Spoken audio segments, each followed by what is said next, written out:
In the darkest nights, we find our light, battered souls, but we won't lose sight. Surviving together, never alone. Through every trial we carry on. Surviving together, never alone. Through every trial we carry on. Surviving together, we stand tall. United forever. Strength and courage will overcome. Oh, surviving together, victorious, never, never alone. Hand in hand, we'll face the unknown. We see you, we hear you, and we believe you. Hey everyone, how you doing tonight? It is Surviving Together, and this is a safe space for trauma survivors to connect and build community on their healing journey, as well as providing trauma-related education for all. Okay, good. That means my mic's working again. Wasn't, and then it is, and it's just. And if you're hearing a noise, I apologize. I am at my parents' house, and there is a mower outside. So, welcome to my childhood home, everyone. Here you have the bread box, and there you have the fridge. It was the easiest place that I could actually set up here. So let's see who all is here first, and then I will get into a little bit of what we're going to be covering today. Let's see, we have Janet is here. Thanks for stopping in, Janet. I'm glad you are here. I know I'll probably lose you to dinner time soon, but that's okay. Seventh is here, as well as Shannon. Thank you both for joining us this evening. I appreciate it. Crystal M is in the house. Believe in yourself before anything. Hello, I believe it is the first time that I have seen your name here, so welcome. And let's see, and Tommy Sticks is dropping by, as well as Crystal Phoenix Rising. Hello, hello, hello. All right, just got off work. Woohoo! Glad you are off work. Well, it has been a busy, busy week for me so far this week, and thankfully it's going to be slowing down a little bit here after this. But I have been on the go, not just from a work standpoint, but from a channel standpoint, and gonna let you guys kind of know what's going on. First off, if you have seen any of the thumbnails that I've put up, we have got May almost all scheduled, believe it or not. There are, I think, about only 2 dates in May that I don't have scheduled. I have 2 other guests who have agreed to come on in May. I just have to get them locked into a particular date. When I do, then I will go ahead and put up their thumbnails. And I'll talk about them once I get them locked in, just to make sure that they're a 100% go. But May is Mental Health Awareness Month. So we are going to be, as we do always, talking about all things mental health. That's pretty much everything that we do here. But we're going to be dealing with some big T trauma next month, which is something we generally haven't spoken a lot about on this channel. So I'm really looking forward to it. And so far right now, we have got this Saturday is Laugh Saturday. So guys, hope you can join me for that. Hopefully it'll be a mac and cheese show, but we'll have to see. I'm not sure if David is going to be able to join me or not. He is hoping he can, but he didn't want to commit quite yet, so I may not get him locked in until about 2:30 Saturday afternoon, so we'll have to see. And the 10th, or no, I guess it would be the 7th, whatever that Wednesday is. I think it's the 7th. We're going to do our official kickoff for Mental Health Awareness Month and talk a little bit about what it is, how it got started, why they celebrate it, what their theme is this year, and all things mental health related on that day. And I think the next day we have scheduled is the 17th, and Shine Dig will be in the house talking to us. He has been an addiction counselor for men for years, and both in in a private facility, men's facility, as well as doing remote one-on-one counseling. And he's going to be talking about the particular challenges and difficulties and unique circumstances, or I don't sort of say circumstances, but unique experiences that men have with trauma and dealing with trauma, and which, as we know, often leads to addiction, and the difficulties in coming back from that. So look forward to that on the 17th. And then on the 21st, we have Deborah Lee. She is a trauma-informed therapist, as well as someone who is an expert in soma exercises, which they have had great success in helping people dealing with their trauma through soma-based, which means body-based exercises. They seem to work in general a lot better than using solely talk therapy, which for a lot of people dealing with trauma does not work as well. And she is going to be doing a free 1-hour workshop. Normally there is a charge for her workshop, and then she puts these on, and you would pay to attend these, but she has graciously offered to do one for our show. So I'm super excited about that. And that will be an awesome, awesome day here. And I can't wait to speak to her a little bit more and find out about kind of how she got into this. And we're going to do maybe a half hour of talking together. And then I want to, zoom right into her workshop so that you guys can get the most out of the time that we have with her. And then at the end of the month, we have Sam Yarborough, who has a channel After the Bars. And he is going to be coming on talking about prison trauma. He spent 18 years total in prison.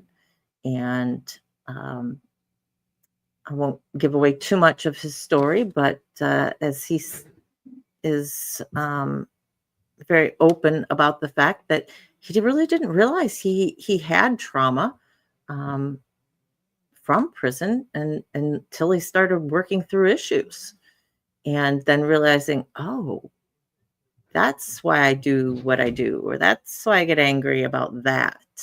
And this is one of the things that we talk about a lot. Is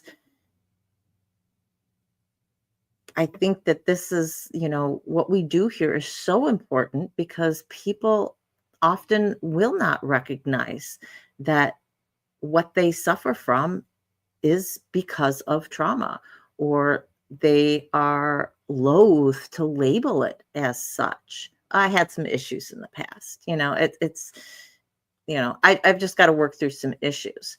Well, I can tell you from personal experience, just working through your issues, like trying to work through anger or trying to work through anxiety or whatever the effect is from your trauma, it doesn't solve the problem. And until you can identify what the root cause is and figure out, well, where does this come from, and deal with that,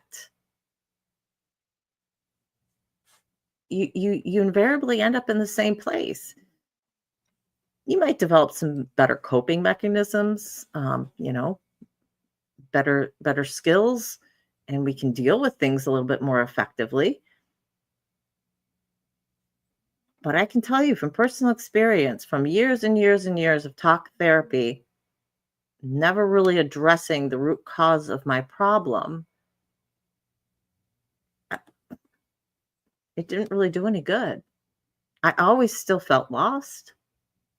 So I'm really looking forward to speaking to him. And um, again, he's going to be speaking a little bit about trauma from a male perspective, and just kind of the difficulty in um, identifying something as such, and coming to terms with that. So big month coming up. And John is here as well. Hi, John. How are you doing? I'm glad you are here with us tonight. Hope that all is going well. Let's see. If you hear some dogs barking occasionally, I apologize. You'll know it because it'll be very loud because one of them's sitting right next to me. The reason I'm here at my parents' house is they are off on vacation, so I am dog sitting for another week. So I'll be here Saturday and hopefully back in home studio next Wednesday. So you'll be seeing me here for Laugh Saturday, and it being the start of Mental Health Awareness Month, tomorrow we are going to be talking. I think pretty much have locked into myself that we'll be dealing with some mental health memes. Anything else that happens to be funny or poking fun at, kind of those things that we all have experienced from time to time, I would imagine. So definitely, guys, take it from the vein that it's meant. I'm not making fun of mental health, not making fun of mental illness. I just know when I look at those memes, that's like, oh gosh, that's me. It's like, oh, hello, that's funny. So that is May coming up in a nutshell. I have today, I actually went to a luncheon for our local YWCA, and this is what I want to speak with you about tonight, kind of be able to bring forth this woman's story. But before I get into her particular story and what she had to say, she was our guest speaker at the luncheon. I wanted to tell you just a little bit about our local YWCA here in little old Grand Rapids. It was celebrating its 125th anniversary. 125 years this YWCA has been operational here. And I think that is just absolutely amazing. And it was interesting. They gave us these little pamphlets, of course, program guides. And I wanted to go over some of the things that the YW has done throughout the years. And so they started in 1890 as a way to give women a place to come and be able to just be with other women and to be unaccompanied by men. Because at the time, you could not go out without a male escort. So women would go there and would be able to be there without the male escorts because it was a female-only establishment, and be able to have lunch and enjoy the company of other women and socialize. And eventually, during the 1920s, they were. Let me back up. So around the turn of the century, and then definitely in the 1920s, especially when the Depression hit, they started offering education and job training for women. So super early in the time frame, the grand scheme of things, in terms of services geared towards women and helping women become more in society. So in the 1930s, when the Great Depression, really hit, stock market crash, 1929, 1930s, things were really bad. Their training for women became free. They offered job classes. They started what was basically like an unemployment office where they would help hook up women with needed jobs in the area and help them find ways to make sure that they could get to the jobs and things of this nature. Just incredible at a time when, men were having difficulties. Of course, their focus was on the women. You had the YMCA, who was focused on men, YWCA focused on women. In the 1940s, they really started to turn their attention to the issue of racism. It had been something that was kind of in the background. It wasn't until the 70s that it really became part and parcel of their charter, of their mission statement, eliminating racism. Now it's eliminating racism and fighting for gender equality. There are two main prongs of their mission statement. But in the 1940s, they actually appealed to the United States government that instead of sending Japanese women to internment camps, to send them to the YWCA. And I have no idea how many organizations around the country did this, but that I think is absolutely phenomenal at a time. I mean, this organization, our local YWCA, has never shied away from any issue that might cause them backlash. I mean, racism and sexism, right? I mean, two issues that are notorious for getting backlash. And they have always been at the forefront of fighting for rights, for equal rights. And in 1949, their first African American president of their board was elected. 1949. And it wasn't a popular decision. They didn't care. Some people quit the board, others threatened to leave the board. And they said, well, if that's what you want to do because of this, then go. Way to stand for what you believe in. Absolutely amazing. Fast forward a whole bunch of decades, and they started their domestic crisis center. So for women who were in domestic violence situations, they provided, free housing, someplace for them to go. They later expanded that to include anybody who was suffering from intimate partner violence. And as of today, they take in the women, their children, and get this, I did not know this, their pets. You can bring your cats and dogs with you. I'm just going to leave it at cats and dogs. If you have a ferret, I'm assuming as long as they're, in their cage, that it's okay as well. But I couldn't believe that. I don't know how many women's shelters around the country allow you to bring your pets with you. But that was a first for me from hearing about something like that. Hey, Bonnie, how you doing today? Thanks for joining us tonight. And then 1996, and this is how I got started with the YWCA, was that I don't know how many survivors we have out there who actually went through a forensic examination because of a sexual assault.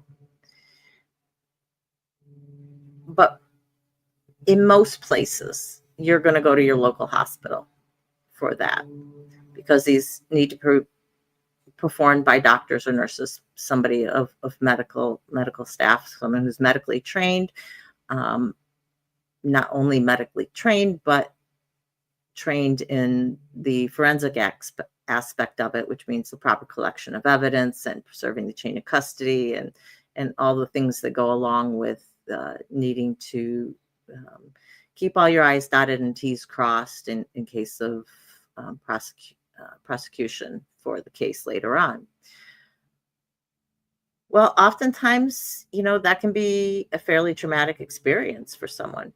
You weren't guaranteed that you were going to have someone who was a female, even in the 90s, who was going to be performing your examination.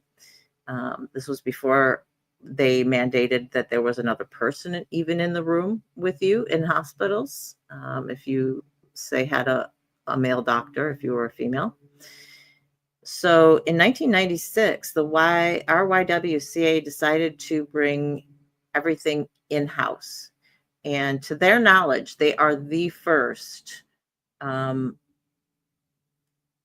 at least one of the first organizations to do so in the country, in the United States.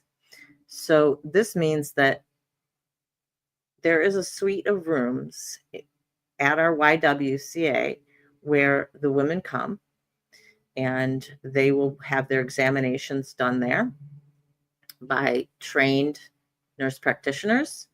They're called SANE nurses, and they will collect all the evidence. If the police need to be called, if the victim is the woman who's been brought in, if they would like to speak to the police, there's never a mandate to do so, but if they would like to speak to the police are called there. And so my first foray with the YWCA was as a victim advocate. So I was one of the people who would be on call. And if they had somebody who was coming in for an examination, the nurse would be there and the victim advocate would be there. So I would be there to do whatever I could to help make them more comfortable during the examination, talk to them about what was going to go on before the examination, provide them with services afterwards, basic immediate services in terms of what they could expect over the coming days and weeks, and also to make sure they had a safe space to go that night. And I did that for about well over a year, and it was a wonderful experience. I mean, as wonderful as something like that can be. Just seeing these women, I can only imagine how much worse it would be for them had they had to go to a sterile hospital environment, waiting in one of those non-private, exam rooms as, doctors and nurses are flitting in and out. So that is the SANE program over at our YWCA. And they also provide forensic examinations now for intimate partner violence as well. So just kind of a little overview for our local YWCA here. I'm super proud of them and everything they've accomplished in 125 years. And they show no signs of slowing down, other than, of course, the need for funding, which in this day and age, as so many nonprofits are struggling, they are as well. So it was wonderful to be a part of a luncheon and see so many people. This luncheon was, as well as being able to listen to a phenomenal guest speaker, it was a fundraising event for them. And by my estimate, with the number of tables, we had about 10 people per table, round tables. There were well over 400 people there today, which it was just incredible. They had a benefactor who any additional donations that were given that day were being matched. So I really hope that they were able to raise a ton of money, not only through the cost to attend the event, but also for any of the additional donations that they got. So with that, who were we speaking? Who was I listening to speak? Well, her name is Chanel Miller, and she wrote a book called Know My Name. And as with many survivors, hers was her book was written in an effort to reclaim her power, reclaim her voice, and really finding herself again. She was hoping to be a children's author when she was in college at Stanford University. And it is on the campus of Stanford University where she unfortunately was sexually assaulted. And as she said, she had been drunk that night. She kind of remembers a little bit of the beginning of the situation, and she remembers waking up in the hospital and not a whole heck of a lot in between. And she really thought that her vision, her hopes and dreams of becoming a children's book author were dashed forever at that point in time. And I found that really interesting at first. And I was like, really? Wow. What, until she explained, I was like, why would that be? I'm thinking because you're not yourself, maybe you're not going to go back to college, or, you feel like you can't write anymore, or no, because she felt that once it came out that she had been drinking and had then been sexually assaulted, that no parent would want to buy a children's book for their child written by her. And that thought really broke my heart, because it just speaks to the level of judgment that we have in our society, and that still exists today, right? You got drunk. What did you think was going to happen? Type of thing. I'm happy to report, however, though, that I believe it's a couple years ago, and she published her first children's book. So she is now a children's book author, and has, I think, has her second one planned. So just exciting for her. And I was thrilled to sit there and listen to her speak. Hi, Echo. How are you doing? I want to back up a little bit in terms of her story. And one of the reasons that she landed this book deal, people actually came to her asking her if she would be interested in writing a book. And one of the reasons that she spoke at the YWCA was because it was a victim advocate, like the role that I had taken, who actually came to the hospital room after she was attacked, and was there for her and providing her services, not only that night, but also subsequently, and then throughout the trial that ended up occurring for her as well. So the YW has a very soft place in her heart.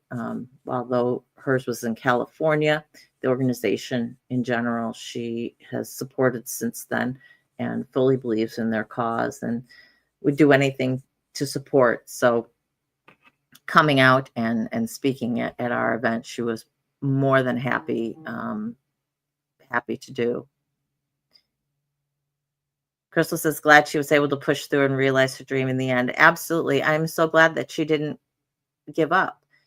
It would have been very easy for her to do. And when you hear what happened with her trial, giving up is what she did. But as she said, I gave up after the trial. After her attacker was sentenced, her family said, we're going to keep fighting. And she's like, you can. She goes, I'm out. Nope, not doing this anymore. And one of the points she made is it's okay. We're all going to have those down periods as we heal. And some days you may not be able to push through. You may be able, you may fall apart. But through the support services that she had, the people around her, she had a very wonderful, supportive family and friends. Fortunately for her, she was kind of able to gather herself again and raise her head up on another day and, go at it. So with her trial, I was stunned, but not surprised. How can you be both at once? But really, here was a woman who had a slam dunk case.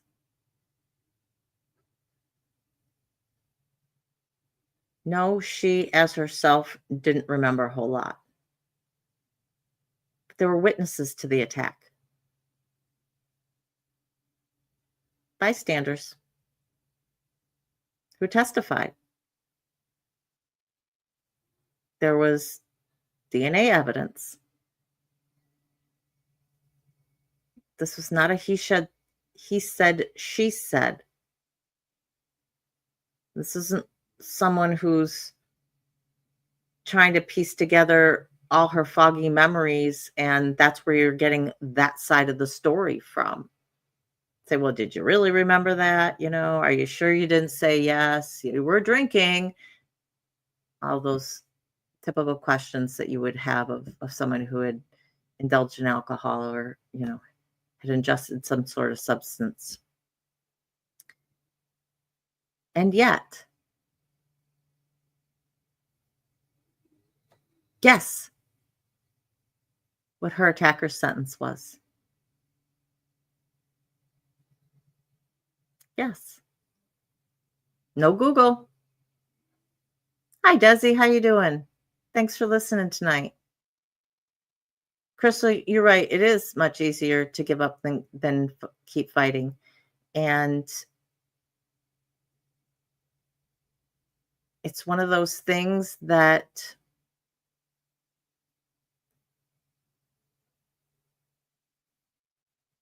hopefully, as we keep walking through our healing journey, those time frames of when we feel ourselves giving up get shorter. Or the time span in between our giving up periods hopefully get shorter.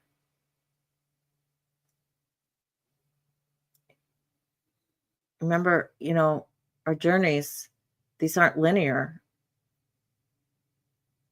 2 steps forward, 4 steps back, a giant leap forward, and then you fall down. And all of that is okay. And that was one of her main messages today was it's okay, not to be okay. Going to have those times. For her, journal writing became one of her saviors. As I said, she had always wanted to become a writer. It's what she was going to school for. And so keeping a journal and writing about her thoughts and feelings was something that, she knew how to do. At a time where she didn't know which way was up, at a time where she didn't know if she would ever feel a semblance of herself again. Because remember, we can never go back to that person we were. We're never going to be that person that we used to be. Our trauma forever changes us. But we become a different version of ourselves. And hopefully through our healing journeys, an even better version of ourselves. It's possible. Okay, Crystal is my only guesser. I got 2 years less than a day. You know what? You're 75% off. 6 months. He received 6 months. After that, she was just done. It was like all the fighting wasn't even worth it. If the slap on the wrist is what he got for it.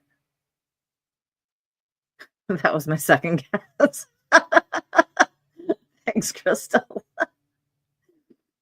The reason the book deal came out of this is that she had written a victim impact statement, which was in large part due to the contents of which, I should say, were in large part due to the fact that the YWCA advocate who came with her to court each time had encouraged her early on in the process to start writing and warned her that, listen, if your prosecution is successful, if he is convicted, then you will be asked to give a victim impact statement. And rather than after the fact trying to remember how you felt going through this process, you might want to start just, jotting down some notes, keeping track of how this is going for you. Hey, Sammy, thanks for listening. Hope your tattoo goes well. Don't get too distracted. I could never do both of those at the same time. I'd be listening to something and all of a sudden I'd probably, tattoo the wrong word on somebody. Because it's not like you can just take your eraser and go, oops.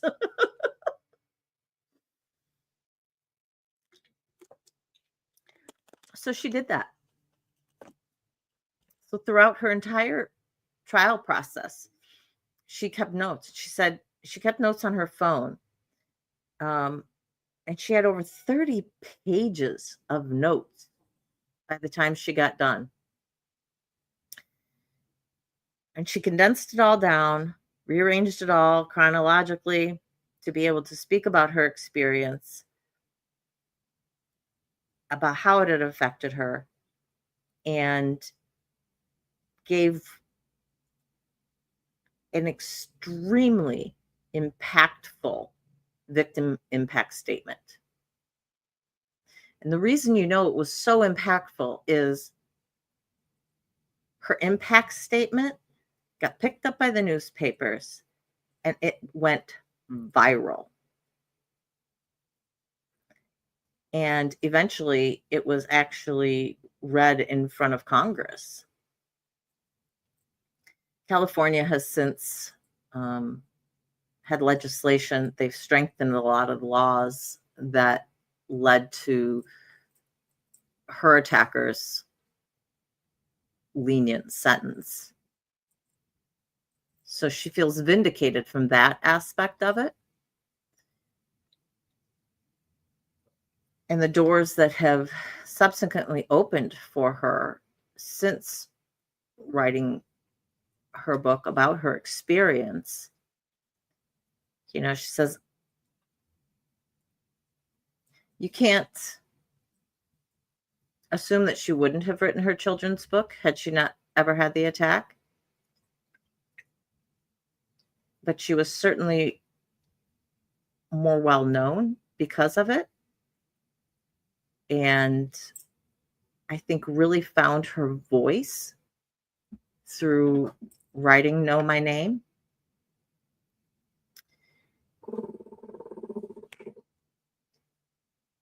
Sorry about that, guys. Crystal says, being able to change how lawmakers see things is incredible. And it is. And at a time when, all throughout the country, we were, the 90s were definitely the date rape years, I call them, kind of the late 80s and 90s. We were really hearing about date rape. More awareness on college campuses was really just starting to take hold.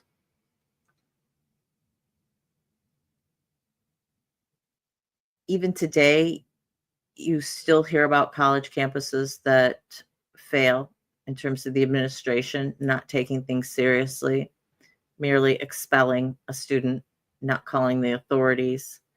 And I would 100% believe on the whole that has gotten 1,000% better than it was in the 90s. And I'm forgetting what year her attack was. Her book didn't come out until in the 2010s somehow. Late 2010s, I believe her book came out. And so my apologies, I am forgetting what year her actual attack was, but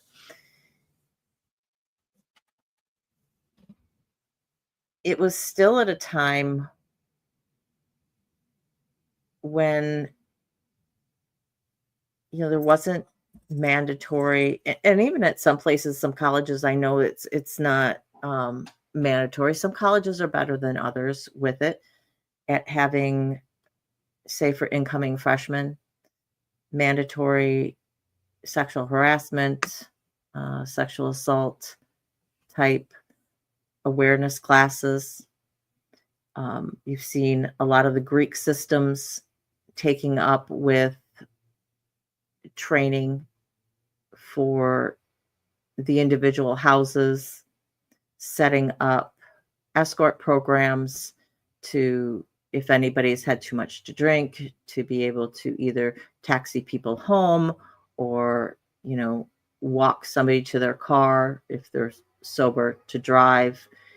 So they're not walking across, or walk them to their dorm, across campus, or whatever the situation is. And there's the weed. It's just one thing after another here today. I love it. So things have gotten a lot better,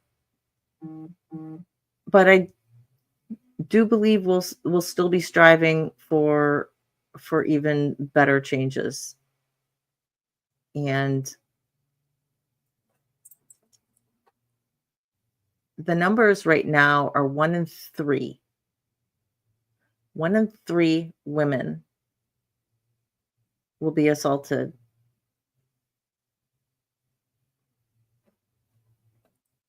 by the time they're out of college. I've heard 1 in 5 as well. So take it somewhere in between there. That's a lot. That's a lot.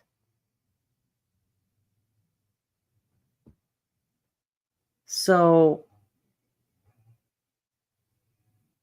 even though there has been a lot more education, there is still more that needs to be done, because we cannot wait to start education of this sort until somebody has reached college. If you have been taught one way your entire life, do you think one education class or one mandatory lecture, if it's even mandatory, that you have to sit through on sexual harassment is really going to be enough to change your mind?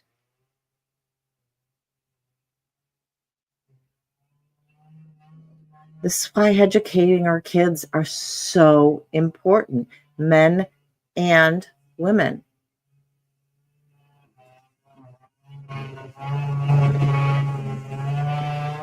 Again, I speak in terms of men most often, just because the statistics show us that that's still the vast, vast majority of the perpetrators.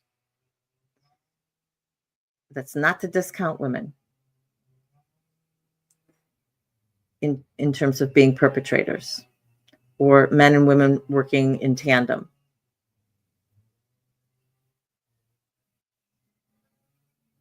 We cannot rely on our school systems to be teaching this sort of education to our kids. Sex education is already taught in most schools, the content of which varies greatly by school districts and state that you're in.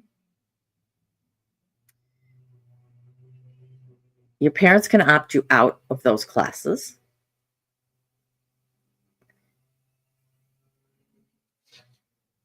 And I firmly believe that as parents,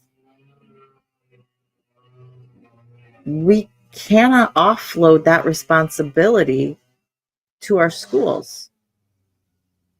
Because again, that sort of education usually doesn't happen until 6th grade, 7th grade, 8, 9, depending on whether you have 1 or 2 times that you do it. That's it. Twice before you enter high school. Again, if you're receiving a consistent message at home that is to the contrary of any sort of sexual assault prevention, those 2 classes for what, a half an hour? They're not going to make much difference. So teaching our children, and not just once, not just twice, but as an ongoing conversation throughout their lives, male and female, we have a responsibility for it. You know, on the one hand, when I had a son, I wanted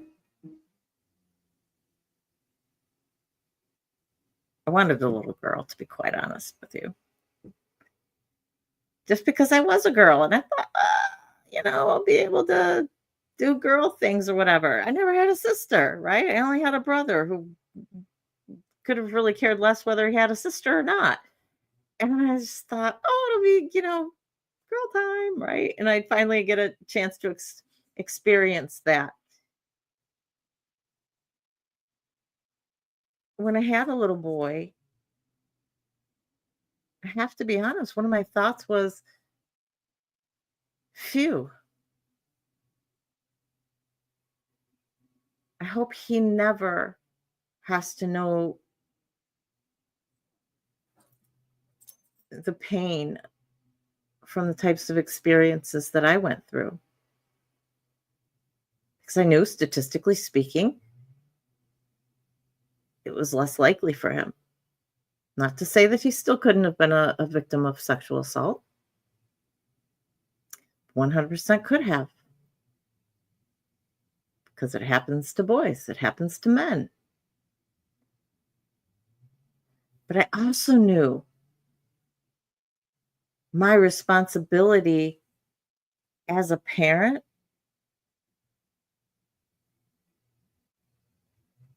I almost felt greater pressure because I knew I couldn't wait until he was dating age to start talking to him about what sexual harassment was, what sexual assault was, and all different forms of sexual assault. I couldn't wait till he was going out on his first date to be instructing him on consent and what informed consent really meant. So I almost felt a greater responsibility in this regard when I had a boy. And I think my son is the first one to admit that he'd been talked to so many times about this. I don't think that he has ever had to even stop and think about what the right thing to do in any type of situation.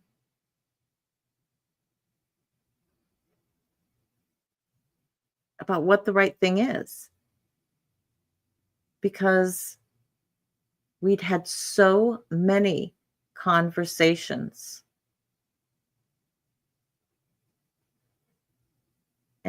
And even now, I continue to have conversations with him. There are new things that I learn.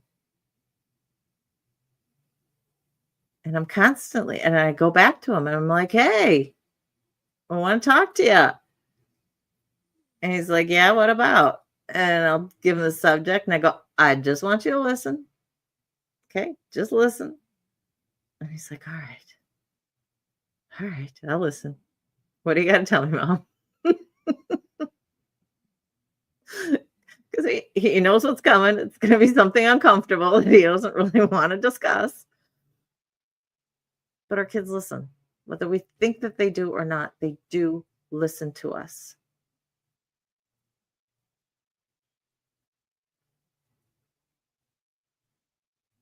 Yeah, right, Crystal? Wishing you were a boy, because then you wouldn't have been abused. Boys are abused. I can't tell you the number of survivors, male survivors who I've spoken to who are, let's say, 50 plus, who were victims of childhood abuse. And unless they had been in therapy, unless they had spoken with somebody about their experiences previously,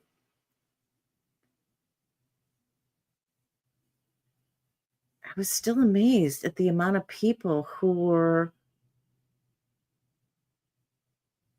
almost surprised by the fact that they weren't alone in their experience.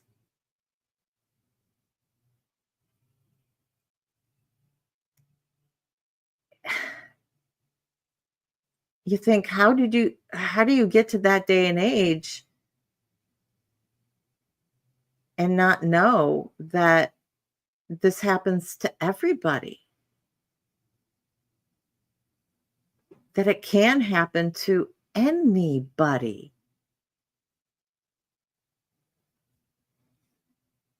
And I have to step back from myself a little bit and say to myself, Mac, you've been dealing with this your whole life. You've been steeping yourself in trauma-related education for a long, long time. To you, it seems second nature. I don't know what it's like to not have knowledge about this kind of stuff.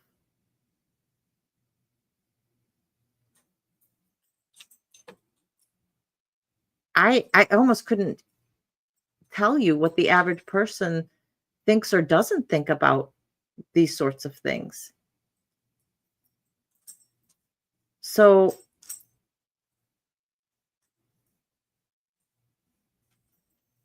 it's really surprising to me.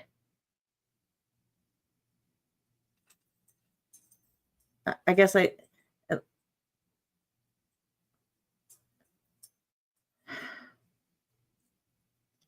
sorry, I'm struggling to get my thoughts in order on this particular point. I think I'm going to come back. I think I'm going to come back to that. Um, I wanted to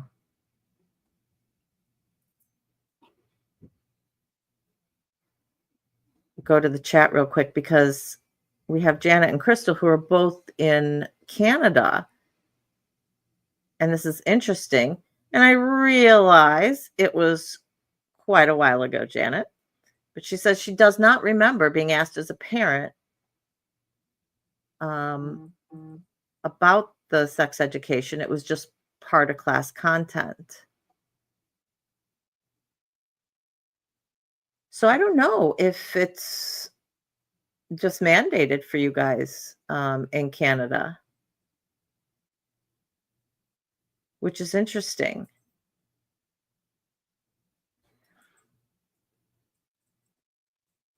I know that at every point they are. Hang on 1 second, guys.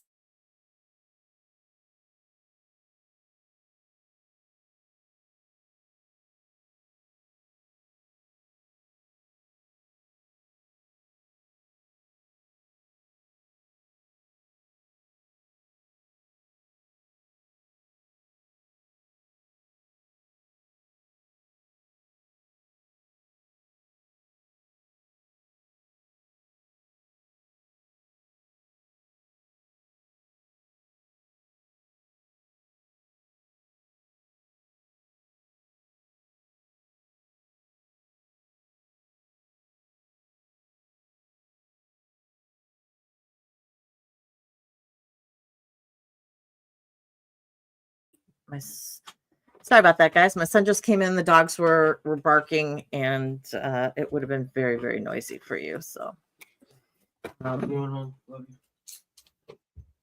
you too. Okay, we're back. I also just had to ask him real quick because I don't remember him learning good touch, bad touch in school at all. We talked about it at home. I 100% know that. But he doesn't remember doing it as part of school either. I can't say that it didn't necessarily happen, but I do know that the first time I ever recall it being a part of school was in 4th grade. So interesting.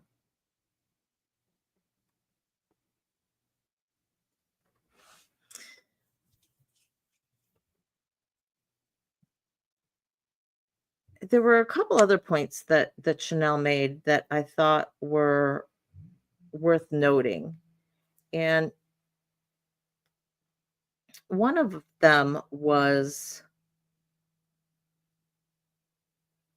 she read an excerpt from her book, and she talked about when she was real young and not being able to lift a gallon of milk, too heavy.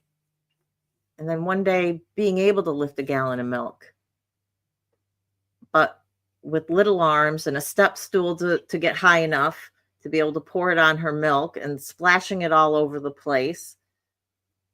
She was able to pour it. It was messy, but she was able to do it.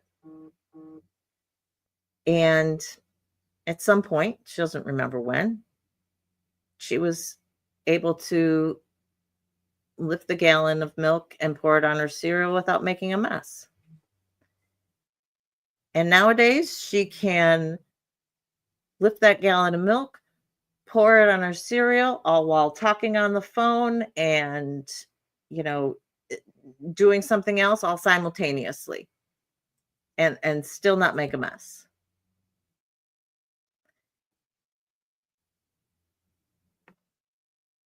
And what she related this to was her healing journey. And at the time that she was writing her book, she was still pretty well knee deep in her healing journey. And she said that today I can lift that gallon of milk and I can pour it. I still make a mess. Still have a lot of cleanup.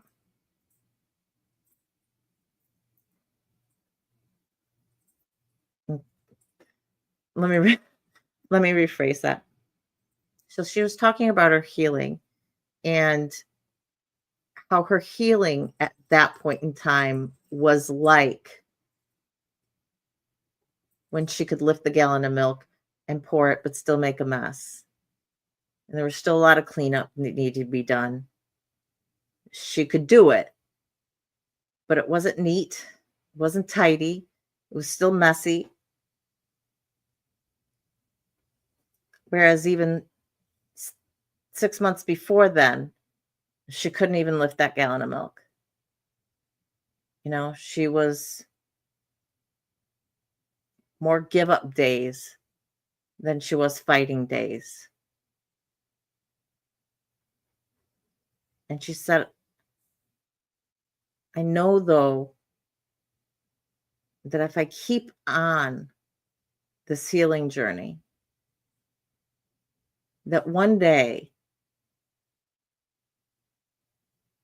I'm going to be able to talk about my experience. I'm going to be able to get through the day. I'm going to be able to get past something that I wouldn't have been able to get past earlier on in my healing journey. And these things are going to be second nature to me. You know, you still may have times where you're distracted and you end up spilling the milk a little bit. But the cleanup is easier. It's quicker. And you're right back on track the next time. And I found that just to be a really interesting analogy to, you know, how we heal. I remember when I was on the beginning of my healing journey. And there were days when I didn't think that the effects from what I had suffered were ever going to get better because I had been fighting them my whole life at that point. But I had never dealt with the root cause. I had never really talked about my trauma in depth. Sure, I had brought it up like maybe in this therapy session or that therapy session. But knowing what I know now, those therapists weren't equipped to handle that type of trauma.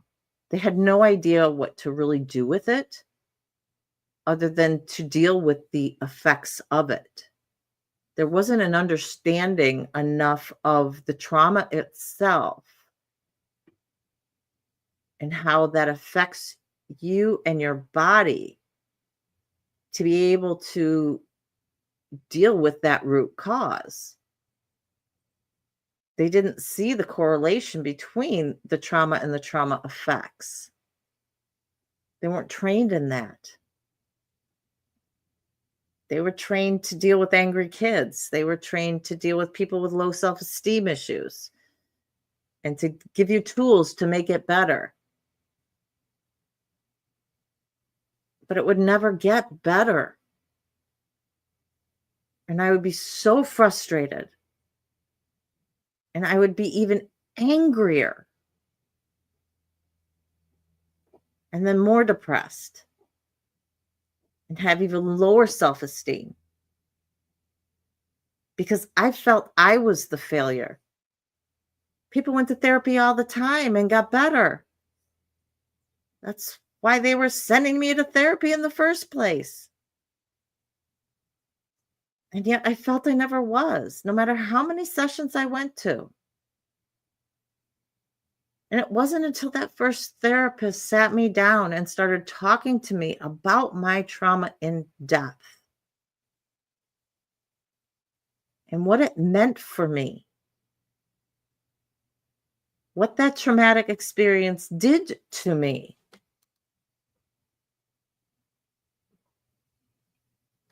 That I was able to start putting pieces together, my pieces together.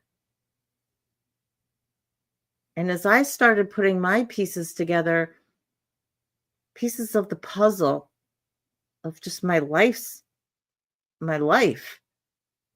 began to fall into place. I could see things clearer. And I don't mean fall into place like my life got, 100% easier. But things made sense for the first time in my life. It's one of the reasons why I really want to have this trauma-informed therapist on to talk about the difference between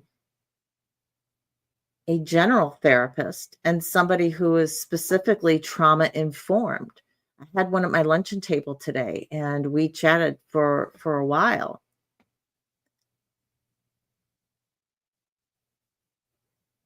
And she deals almost solely nowadays with sexual assault and domestic violence victims and helping them to truly see themselves as survivors. And I don't know if you guys have had this experience before. Had you sought help and either weren't heard or the therapist didn't truly understand what trauma was or how to deal with it?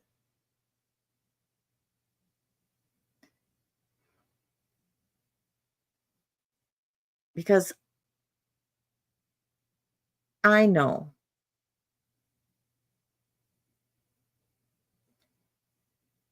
how important it is as survivors to feel like we are heard, to feel like we are seen, and to be believed.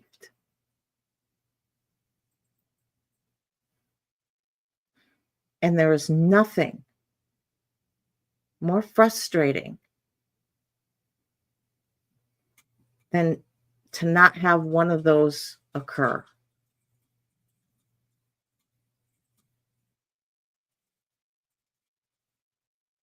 There were times where, and we've talked about this before, you feel in your gut something. I felt in my gut some of things were because of my trauma. I couldn't really name them. I couldn't place them.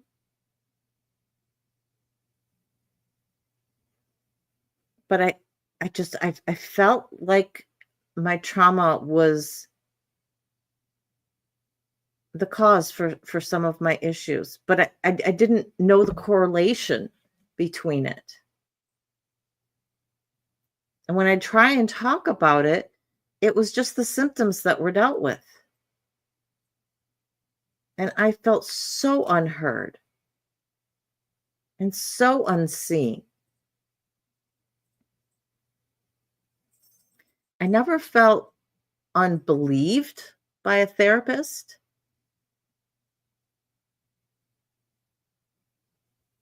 But I didn't feel like they understood what I was trying to say to them. I never felt like they truly understood me.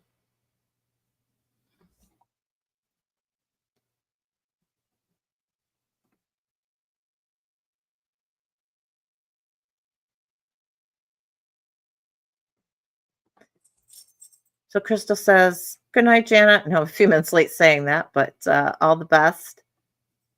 Crystal says, "The hardest part is when you've been on that healing journey for a while, and all of a sudden it feels like you're back to square one and having to fight all those old things over again." Absolutely. Absolutely. Like I said, hopefully the longer we're at this, the more tools that we have in our toolbox, the better we become at using those tools, the easier it becomes to get back moving forward on our journeys, on the healing part of our journeys, I should say. Because even square one, we're still on our journey. We just may not be healing like we want to. And I can 100% empathize with that.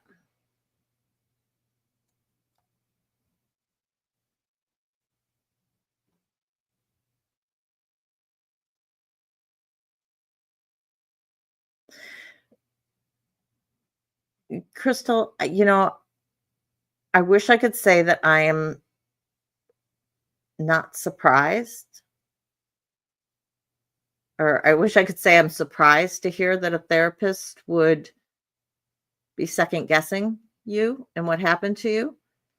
But knowing your case, knowing human nature, knowing where our understanding of trauma used to be, and even to some degree still is in regards to sexual assault. Because I will say there is still a want, I do believe, overall, for us to not want to believe that these horrendous things can happen in society. And not only in society at large, because I think if you had said a stranger did all of this, it would have been easier for that person to believe it than when you say this happened within my own family. Because family is supposed to be our sanctuary. It's supposed to be our safe space. So not only do we not want to believe that one human being can do this to another human being, we don't want to believe that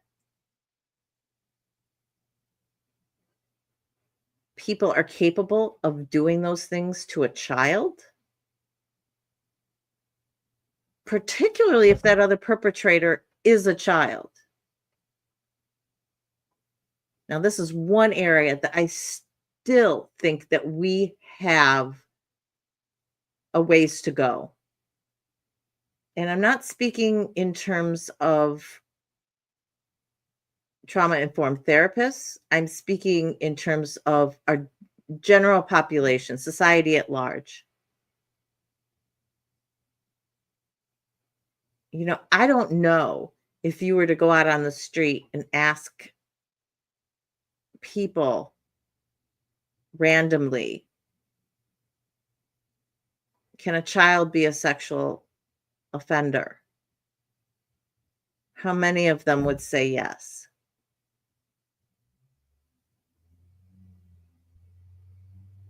I think that there is still a large want to excuse the behavior as Well, they were a child, so they must not have known what they were doing.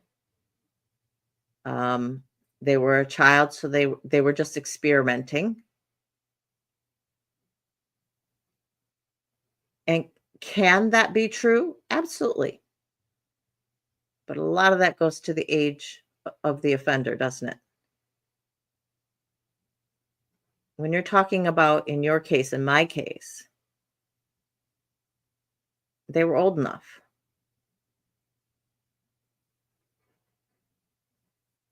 They were old enough to know.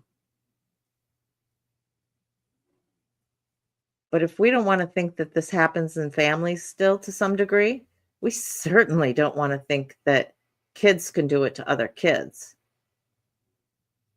particularly not when those kids are part of the same family.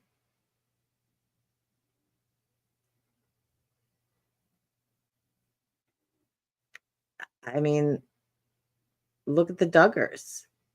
If you guys remember 17 kids and counting, I think they ended it was 21 kids and counting or something like that. But we're the oldest, Josh Duggar, who has since been convicted for child pornography. When he was in his, what was that, early teens, I think it was, um, he had been accused of and then later admitted to um, inappropriately touching his sisters, or at least two of them, I think, while they were sleeping. And the excuse was made at that point in time. He didn't know what he was doing. He wanted to experiment. He wanted to see what it was. These are the only females he had access to. I don't care. Make an excuse that you want. The fact was, it was still wrong.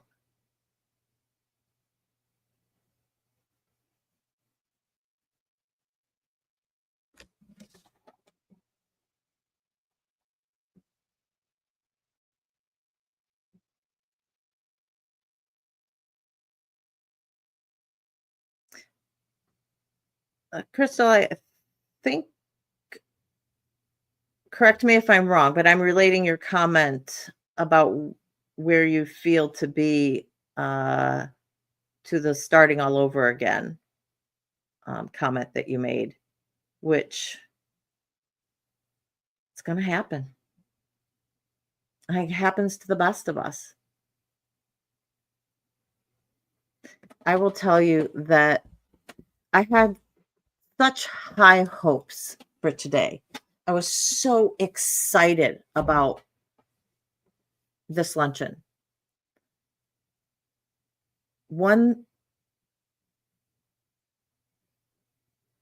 that I was getting to hear the first speaker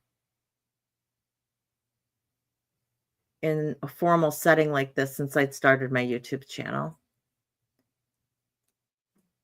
But two, that it was part of a larger luncheon with people from the community who are obviously interested in what this woman had to say and who are interested in supporting the YWCA.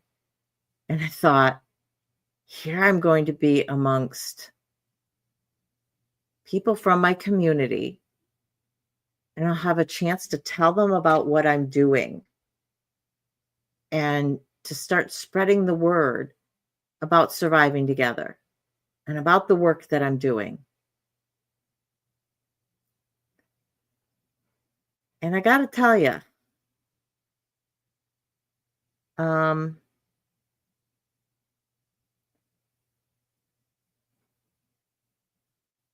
I got in my car afterwards and I had to just collect myself for a few minutes before I was able to drive.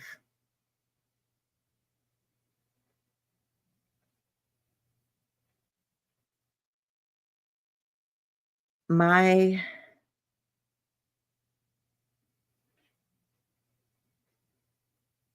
table, the women there were lovely.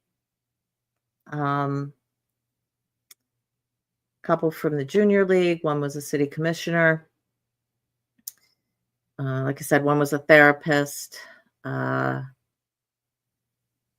think another worked for a state agency. Hi, Crystal, our third one here tonight. It's so funny how names kind of go on a run. Crystal's World, glad you're joining us. Each and every one of them were lovely people. And, I asked them, I said, what brought you here today? And to varying degrees, someone had read the book, were very interested in hearing this person speak. A few were there just really to support the YWCA. And so we're happy to come to the luncheon and be a part of the fundraiser. And that was my opening, right? To be able to talk about why I was there. Because I was there to hear Chanel Miller speak and find out about her story and about her journey.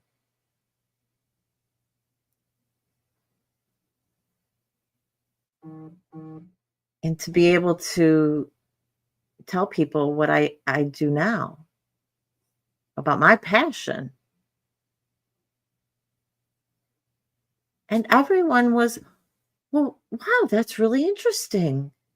Yeah, in this day and age, that must be really needed, to have a space for people to come who, can't seek therapy elsewhere. And I had to clarify a little bit that I'm not a therapist, and they come to connect, but to also hopefully learn, and that it's not just for survivors; it's for anybody at all who is interested in hearing what I have to say and the topic that I'm talking about that day, or the guests that I have on and what they're bringing to the table.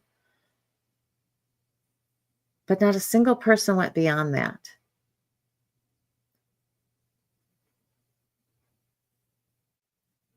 And I felt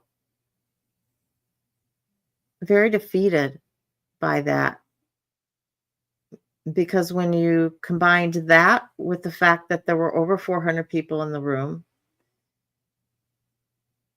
this is the first time in probably over 5 years that I've been in one place with that many people. My anxiety was at an all-time high. I was so excited about the event. I didn't even think to take anxiety medicine before I went. I really thought that even even though most people who were there in groups, or at least with a girlfriend, or somebody that they knew, there were some of us who were just coming in on our lonesomes. But I thought, I'll connect with somebody, or I'll recognize some people, or and I found that I couldn't mingle. I literally couldn't mingle.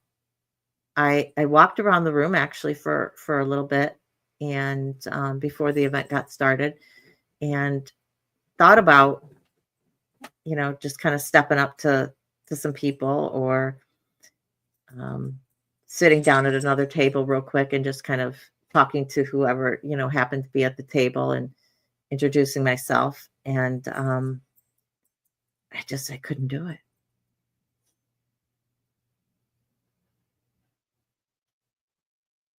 And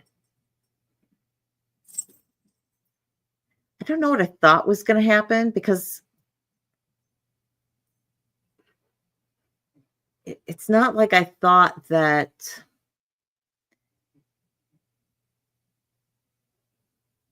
I was going to meet all these people, and that, all of a sudden everybody was going to want to come to my channel or anything. But I thought I might at least meet like a handful of people who I'd exchanged contact information with, or who would be a little bit more interested in my channel and what I was doing, and want to find out more about it. And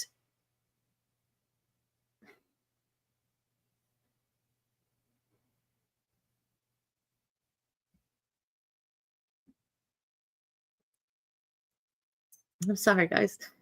It I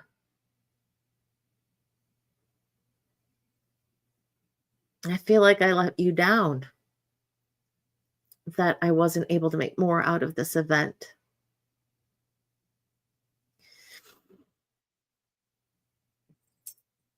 Crystal says that you made the first step. And, that's what my brain has told myself every hour. And that's what I just have to keep believing until my heart feels it, until myself believes it, that it was enough.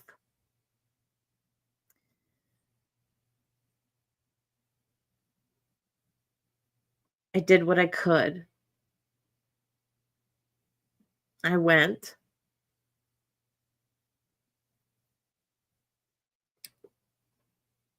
When for me, there are days that I still can't even handle going to the grocery store.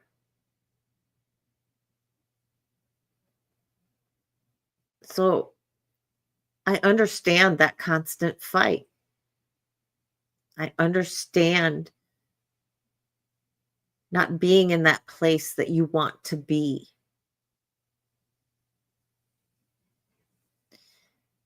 For as long as I have been on my healing journey, I still have these times. I never used to have anxiety. Depression? Yes. Old friend of mine. But anxiety is relatively new for me.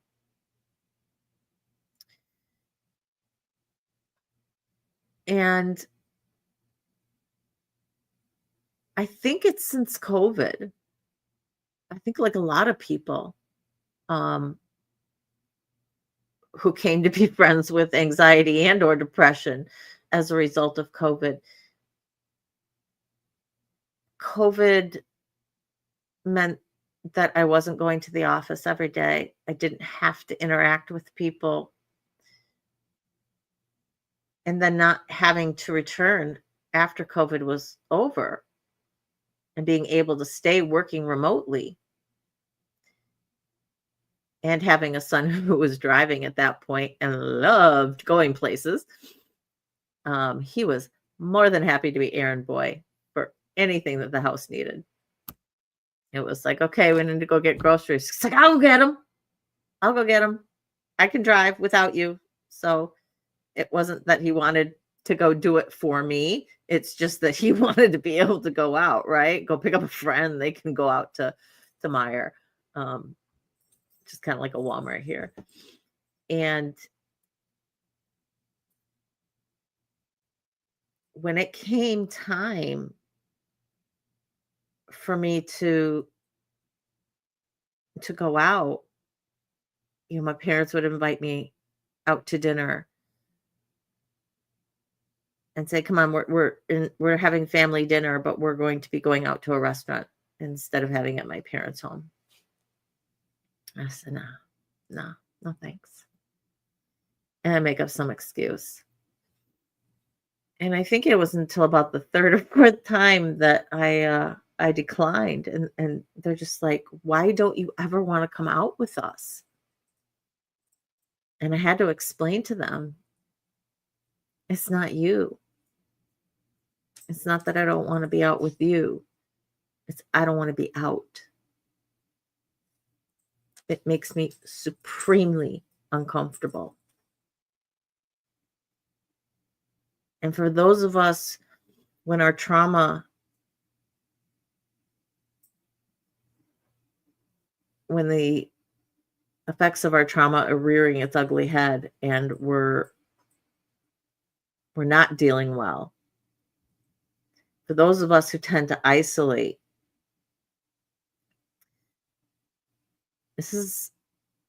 can be a big problem. So that's where I started getting the anxiety from. So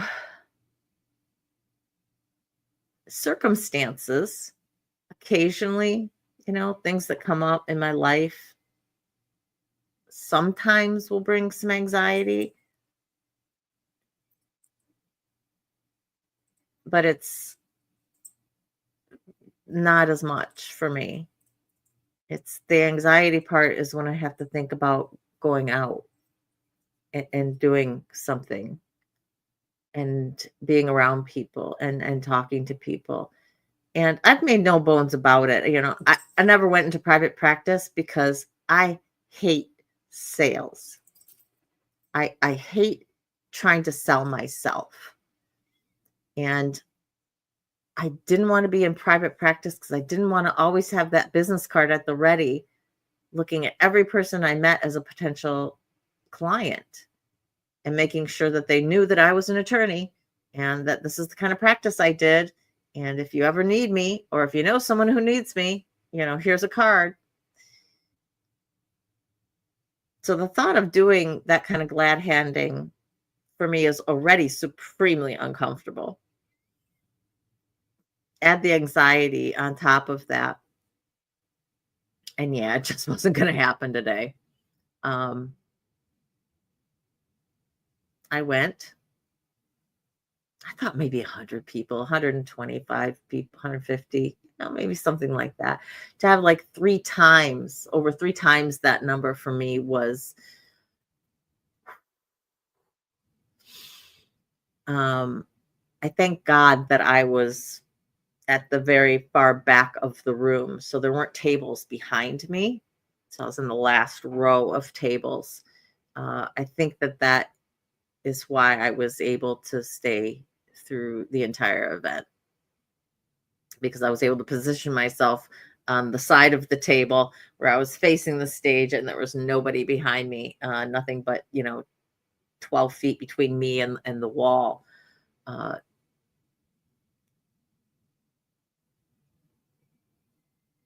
I will keep reminding myself that I went, even though, yeah, a piece of me knew that this might be a little bit challenging. Just going out to an event. Honestly, I can't remember the last time I was at an event that didn't involve my family. um, or court, right?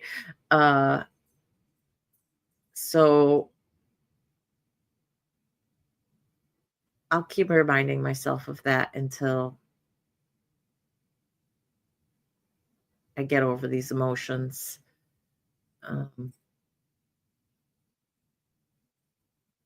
Let me say that better, until I've processed these emotions. So we don't just get over it, right? It's a phrase that most of us hate. So I apologize for using that. But I'll sit with these feelings a little more tonight. Honestly, as I got home and I pretty much took a nap right away. My head was pounding. By the time I got home, the tension, I think it was the tension release, which is so weird because normally I get headaches because of tension, right? To then have that tension release and then the headache hit me was kind of odd, but I definitely felt better. I felt better after that. And speaking with you guys tonight about it, I can still feel a heaviness on my chest, and obviously pretty close to tears when I'm discussing it. So I know that I need to sit with these feelings a lot more today, and maybe even some tomorrow, and see how it goes.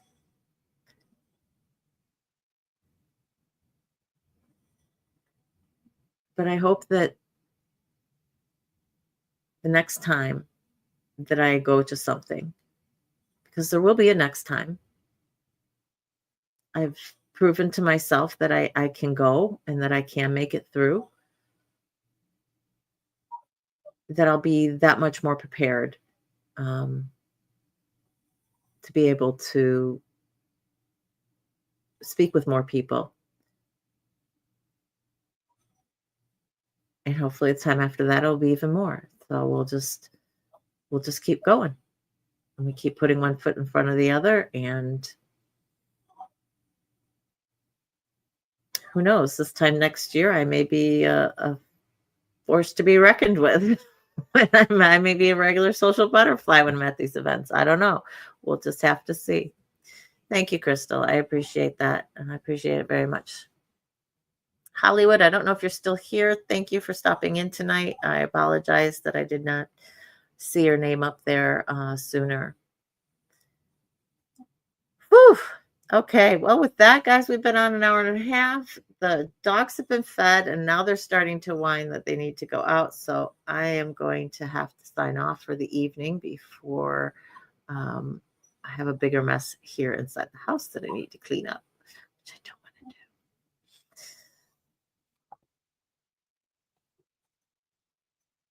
If you have not already, if you guys could hit the like button on your way out, I would greatly, greatly, greatly appreciate that. If you can leave a comment after the show, if you're watching on replay, when it ends, if you can go ahead and leave a comment, even just letting me know you're watching on replay, anything helps. The more comments, the more YouTube says, people must want to watch this. So let's push this out to more people.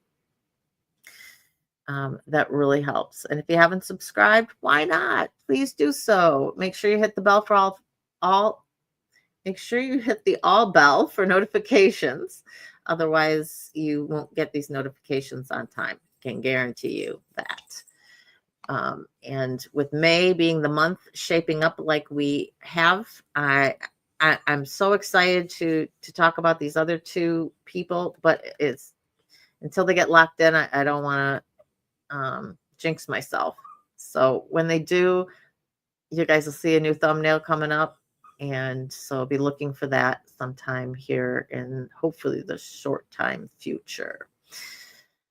All right, anything I'm missing? I think I've covered everything that I wanted to. If not, I'll go ahead and throw it in a post. Oh, of course, because as soon as I start talking, it reminds me. So if you did not see my post the other day, merch is in the works. Like, it is being actively designed as we speak. I am so excited. I still don't have a timeline as to when it will actually become available, but I listed several options as to things that I will initially populate the store with. It's going to be limited at first to kind of see how things go and see if people are willing to jump into this aspect. Even if you don't think that you're going to buy, even if you're not sure if you can afford to buy it, I put up a post that you can find in the community tab and was asking for your comment of the things that I listed. What would you most likely be interested in, either for yourself or for somebody else, so I can kind of get an idea as to which products that I initially want to have in.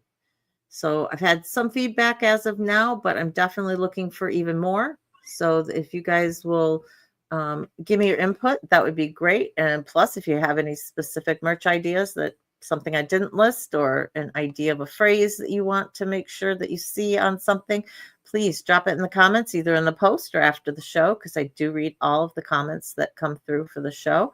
I want this to be your store because you guys are the ones who are going to sustain it. So, all right, with that, remember, you are worthy, you are valuable, and you are loved for who you are, just the way you are. Hugs and love for me. Mwah. I will see you Saturday for Laugh Saturday. Let's get ready to have some fun together. All right. Hopefully with mac and cheese. Cross your fingers that David's able to join us. Surviving together, never alone. Good night, guys.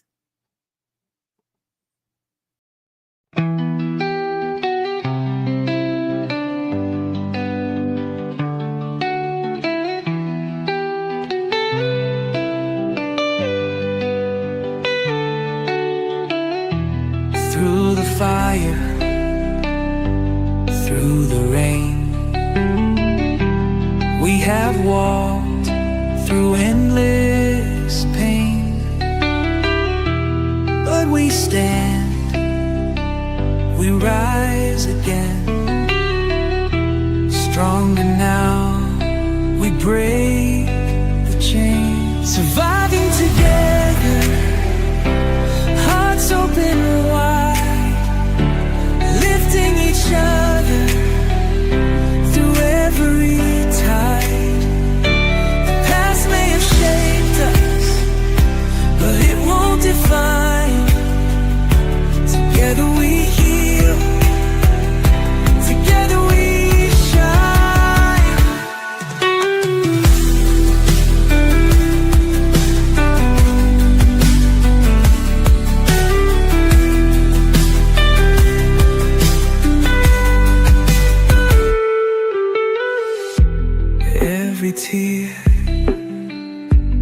every scar tells the story of who we are. Not just survivors, but warriors too. With love as our armor, we see this through. We see you, we hear you, and we believe in you. Surviving together, hearts open wide, lifting each other through every tide. The past may have shaped us, but it won't define. Together we heal, together we shine.